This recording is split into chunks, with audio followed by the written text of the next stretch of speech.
Kung kayong mga manonood, welcome sa aking channel. Ang palem ni Yaman ay nakakalito sa mga tao. Bakit hindi bumalik si Ken sa Roma? Ang pamamaalam ba ni Yaman ay nalilito sa lahat?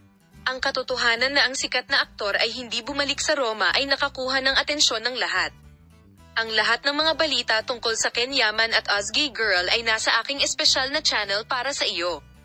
Sa kanyang pahayag, ibinunyag ni Ken Yaman kung aling sorpresa ang karaniwang kasama sa programa.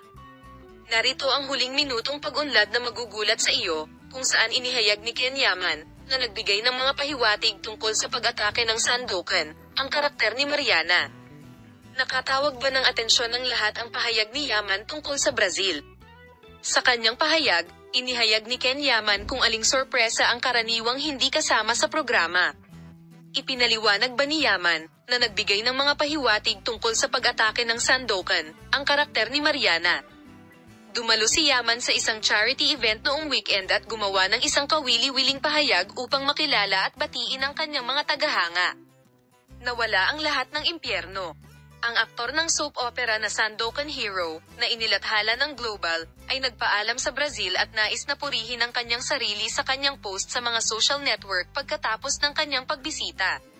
Sana ay makabalik ako sa lalong madaling panahon pagkatapos matagumpay na makumpleto ang shooting ng aking serye. Sana sa susunod ay mas mahaba at mas maikli at hindi lang tayo magkakaroon ng kawanggawa kundi maging mas masaya. Gustong-gusto ko ang enerhiya, isinulat niya. Ang mga pahayag na ito ng Ken Yaman ay nakatanggap ng mga like pagkatapos ng mga like sa social media at ibinahagi sa lahat ng mga pahina sa mga hashtag. Si Yaman, na naglalaan ng maraming oras para sa kanyang mga tagahanga, ay nagsagawa ng isang pulong at bumisita sa isang ospital ng mga bata. Makakabalik na ba ngayon sa Roma si Yaman, na nakagawa ng matinding at epektibong trabaho, ng ligtas? Matapos ang pahayag ni Ken Yaman, nalaman namin na mabilis silang nag-set up para makilahok sa mga pamamaril sa Sandokan.